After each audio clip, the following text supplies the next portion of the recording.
Əziz dostlar, mən indi sizə Tvbox-un ana ekranından necə video aboy quraşdırmaq olar, onu göstərəcəm.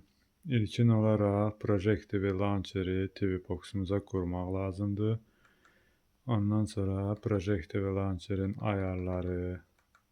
ayarlarına daxil oluruq. Buradan Внешний vid, buradan aboy bölümü. Bu hissədə biz Polarizki fon seçməliyik. Ondan sonra Настроить, Vыбрать video. Biz buradan əvvəlcədən yüklədiyimiz video aboylardan seçə bilərik. Məsələn, mən ikincini seçdim.